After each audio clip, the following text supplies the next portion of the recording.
தானியேல் அதிகாரம் 5. பெல்ஷாத்சார் என்னும் ராஜா தன் பிரபுக்களில் 1000 பேருக்கு ஒரு பெரிய விருந்து செய்து அந்த 1000 பேருக்கு முன்பாக திராட்சரசம் குடித்தான். பெல்ஷாத்சார் திராட்சரசத்தை ருசித்துக் கொண்டிருக்கையில் அவன் தன் தகப்பனாகிய நேபுகாத்நேச்சார் எருசலேம் தேவாலயத்திலிருந்து கொண்டுவந்த பொன் வெள்ளி பாத்திரங்களில் ராஜாவாகிய தானும் தன் பிரபுக்களும் தன் மனைவிகளும் தன் வைப்பாட்டிகளும் குடிக்கிறதற்காக அவைகளை கொண்டுவரும்படி கட்டளையிட்டான்.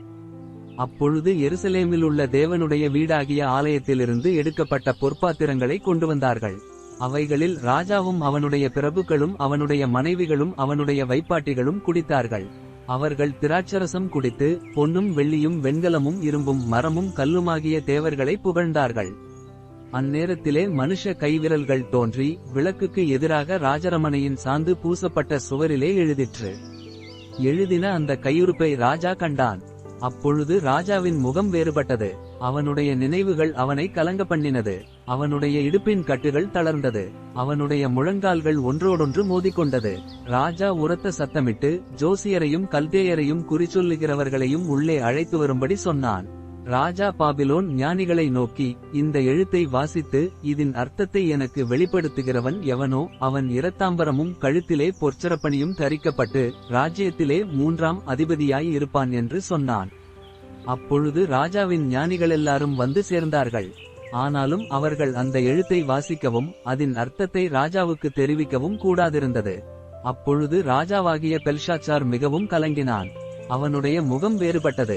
அவனுடைய பிரபுக்கள் திகைத்தார்கள்.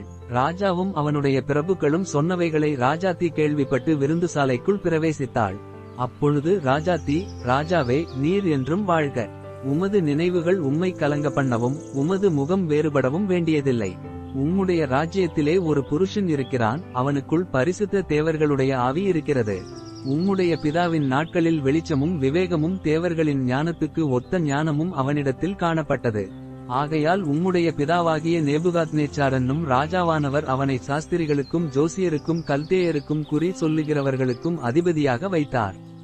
ராஜாவினால் பெல்தெஷாத்சாரென்னும் பெயரிடப்பட்ட அந்த தானியேலுக்குள் சொப்பனங்களை வியர்த்தி பண்ணுகிறதும் புதைப்பொருளை வெளிப்படுத்துகிறதும் கருகலானவைகளை தெளிவிக்கிறதுமான அறிவும் புத்தியும் விசேஷித்த ஆவியும் உண்டென்று காணப்பட்டது.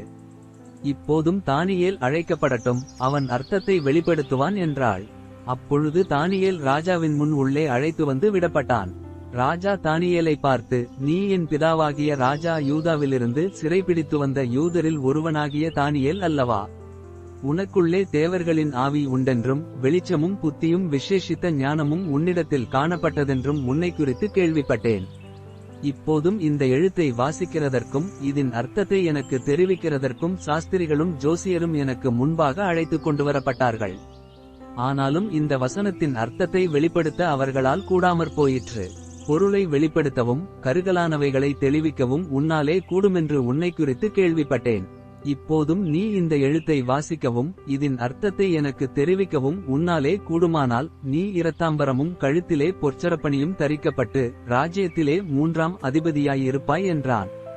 அப்பொழுது தானியேல் ராஜசமூகத்தில் பிரதியுத்தரமாக, உம்முடைய வெகுமானங்கள் உம்மிடத்திலேயே இருக்கட்டும். உம்முடைய பரிசுகளை வேறொருவனுக்கு கொடும். இந்த எழுத்தை நான் ராஜாவுக்கு வாசித்து இதன் அர்த்தத்தை தெரிவிப்பேன். ராஜாவே, உன்னதமான தேவன் உம்முடைய பிதாவாகிய நேபுகாத்நேச்சாருக்கு ராஜ்யத்தையும் மகத்துவத்தையும் கனத்தையும் மகிமையையும் கொடுத்தார். அவருக்கு கொடுக்கப்பட்ட மகத்துவத்திலே சகல ஜனங்களும் ஜாதியாரும் பாஷைக்காரரும் அவருக்கு முன்பாக நடுங்கி பயந்திருந்தார்கள். அவர் தமக்கு சித்தமானவனை கொன்று போடுவார், தமக்கு சித்தமானவனை உயிரோடே வைப்பார், தமக்கு சித்தமானவனை உயர்த்துவார், தமக்கு சித்தமானவனை தாழ்த்துவார். அவருடைய இருதயம் மேட்டிமையாகி அவருடைய ஆவி கர்வத்தினாலே கடினப்பட்டபோது அவர் தமது சிங்காசனத்திலிருந்து தள்ளப்பட்டார். அவருடைய மகிமை அவரை விட்டு அகன்று போயிற்று. அவர் மனுஷரினின்று தள்ளப்பட்டார். அவருடைய இருதயம் மிருகங்களுடைய இருதயம் போலாயிற்று. காட்டுக்கழுதைகளோடே சஞ்சரித்தார். உன்னதமான தேவன் மனுஷரின் ராஜ்யத்தில் ஆளுகை செய்து தமக்கு சித்தமானவனை அதின்மேல் அதிகாரியாக்குகிறார் என்று அவர் உணர்ந்து கொள்ளுமட்டும் மாடுகளைப் போல் புல்லை மேய்ந்தார். அவருடைய சரீரம் ஆகாயத்து பனியிலே நனைந்தது.